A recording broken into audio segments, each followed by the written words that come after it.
ఉన్నది.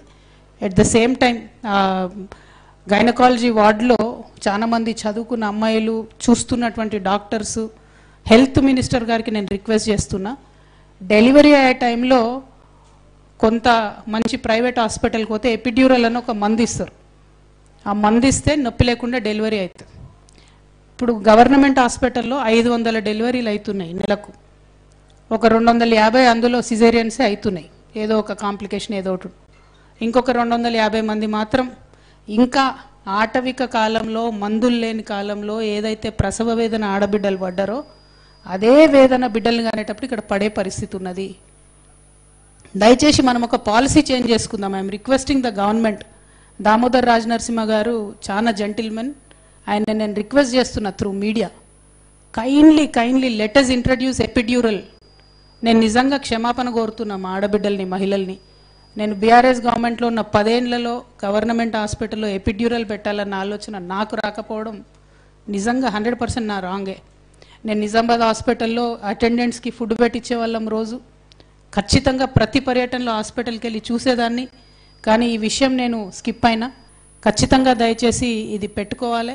ఆ ప్రసవ వేదన అది భరించలేని వేదన పునర్జన్మలాగా ఉంటుంది, మరొక మరణంలాగా ఉంటుంది. కాబట్టి ఎట్ ఎనీ కాస్ట్ దయచేసి ఎపిడ్యూరల్ ఇంట్రడ్యూస్ చేసుకుందామని చెప్పి నేను దామోదర్ రాజ్ నరసింహ గారిని రిక్వెస్ట్ చేస్తూ ఉన్న పత్రికా ముఖంగా. నేను వారికి పర్సనల్గా కూడా లెటర్ రాసి కూడా రిక్వెస్ట్ చేస్తా.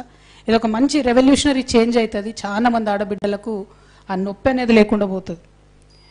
గమ్మత్ ఏంటంటే, మేము హాస్పిటల్కి పోతామని నిన్న ప్రకటిస్తే జిల్లా మంత్రి గారు ఇవాళ జిల్లాలోనే ఉన్నారట. ఆయన ఆగమేఘాల మీద నేను కూడా మధ్యాహ్నం హాస్పిటల్కి పోతా అన్నారట.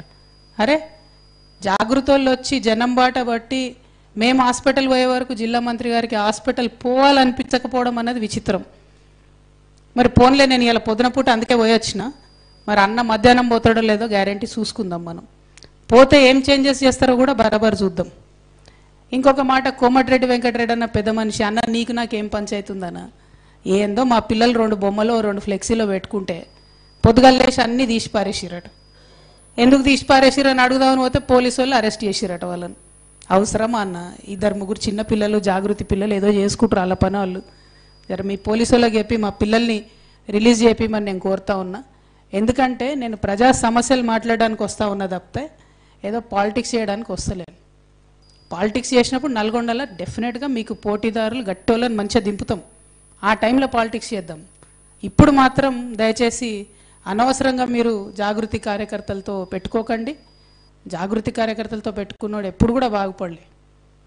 కాబట్టి దయచేసి పెట్టుకోవద్దని చెప్పి కోమటిరెడ్డి వెంకటరెడ్డి గారికి చెప్తూ, మా యువ కార్యకర్తలందరిని అరెస్ట్ చేసిరు, వాళ్ళని రిలీజ్ చేయవలసిందిగా నేను డిమాండ్ చేస్తూ ఉన్నా.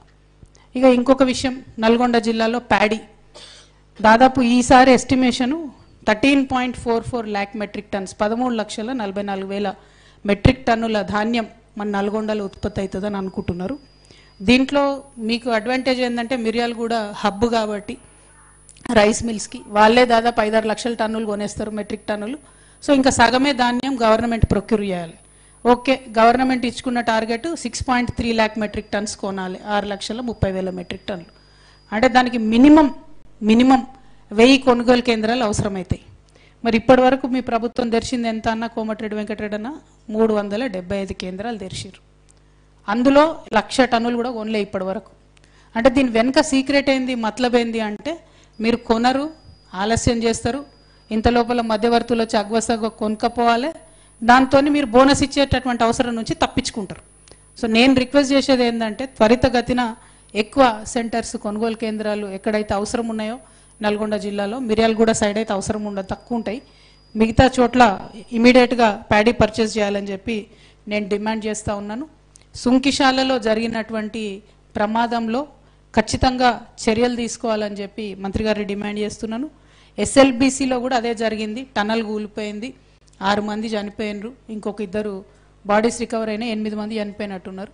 మరి దాని మీద కూడా ఏం చర్యలు తీసుకున్నారో ఏందో జిల్లా మంత్రివర్యులు చెప్పాలని చెప్పి నేను డిమాండ్ చేస్తూ ఉన్నాను. ఇంకొక విషయం ఏంటంటే, మీకు గుర్తుండి ఉంటుంది, తెలంగాణ రాకముందు మనం ఇక్కడికి వచ్చి ఇదే నల్గొండలో అప్పుడు కూడా కోమటిరెడ్డి గారే ఎమ్మెల్యేగా ఉన్నప్పుడు ఇక్కడే డిమాండ్ చేసినాం మేము జాగృతి నుండి. ఏమని అంటే, సాగర్ నుంచి ఎన్ని నీళ్లు పోతున్నాయో అన్న మీటర్ రీడింగ్ మీరు తెప్పించుకోండి, అప్పుడు మన చేతిలో ఉంటుండే. ఏది అటు రైట్ సైడ్ ఎంత పోతుందో లెఫ్ట్ సైడ్ ఎంత పోతుందో మన చేతిలో ఉంటుండే. సో అప్పుడు మేము డిమాండ్ చేసేది తెలంగాణ వాదులుగా, అన్న మీరు రీడింగ్ తెప్పించుకోండి అని. ఇప్పుడు పరిస్థితి ఏంటంటే అసలు రైట్ సైడ్ మొత్తానికి ఆంధ్రప్రదేశ్ గవర్నమెంట్ చేతిలో ఉంది, లెఫ్ట్ సైడ్ మొత్తం ఇప్పుడు సెంట్రల్ గవర్నమెంట్ చేతిలో పెట్టేసారు. ఇక్కడ ముఖ్యమంత్రి గారు రేవంత్ రెడ్డి గారు వచ్చిన తర్వాత కనీసం మన ఇంజనీర్లు పోయి అక్కడ రీడింగ్ తీసుకుందామంటే కూడా అరెస్ట్ చేసే పరిస్థితి ఉంది. నేను మంత్రి గారిని ఉత్తమ్ కుమార్ రెడ్డి గారిని డిమాండ్ చేస్తూ ఉన్నాను, ఖచ్చితంగా మన లెఫ్ట్ బ్యాంక్ కెనాల్ ఏదైతే ఉందో నాగార్జున సాగర్లో అది మన అధీనంలోకి తెచ్చుకోండి. ఇంకా దీన్ని మీరు అట్లనే వదిలేస్తే ఫ్యూచర్లో ప్రతి వాటర్ రిలీజ్కి కూడా ఆంధ్రలో అడుక్కునే పరిస్థితి ఉంటుంది. ఇప్పటికి కూడా ఆ పరిస్థితి రానియకుండా దాన్ని ఇమీడియట్గా మీరు తీసుకోండి అని చెప్పి నేను డిమాండ్ చేస్తూ ఉన్నాను. అదేవిధంగా ఎస్ఎల్బిసి టన్నల్ అది ఎప్పుడు పూర్తవుతుంది, ఎప్పుడు పర్యావరణ అనుమతి వస్తుంది, మరి దాని కింద అది వస్తేనే దాని మీద ఆధారపడి ఉన్న నక్కలగండి అట్లనే పెన్లిపాకాల వీటన్నిటిలో సఫర్ అవుతున్న వాళ్ళ పరిస్థితి ఏంది, ఉత్తమ్ కుమార్ రెడ్డి గారు ఒక్కసారి విజిట్ చేయవలసిందే కోరుతా ఉన్నా. ఆ నక్కలగండి మునిగిపోయిన దగ్గర పోతే అందులో ఒక తండ అచ్చంపేటది ఉంటుంది. అచ్చంపేట కలెక్టర్ గారికి ఫోన్ చేస్తే వెంటనే ఆయన నేను వచ్చి విజిట్ చేస్తా అని చెప్పారు. ఈ నల్గొండ దిక్కు కూడా 2 తండాలు ఉన్నాయి, మరి దానికైతే ఇంతవరకు కనీసం ఎంఆర్ఓ కూడా పోలేదట. నేను నల్గొండ కలెక్టర్ గారిని రిక్వెస్ట్ చేస్తూ ఉన్నాను, ఆ 2 తండాలు, ఒకటి మోత్యానాయక్ తండ, ఒకటి నక్కలగండి తండ, ఈ 2 తండాలను కూడా దయచేసి విజిట్ చేయండి. విజిట్ చేసి వాళ్ళకున్న సమస్యల్ని అర్థం చేసుకోవాలని చెప్పి కోరుతా ఉన్నా. ఇక డిండి సంగతి అయితే మనము చెప్పనే అవసరం లేదు, అది కొనసాగుతూనే ఉన్నది, అది ఎవరు వచ్చినా కొనసాగుతూనే ఉన్నది. Very unfortunate.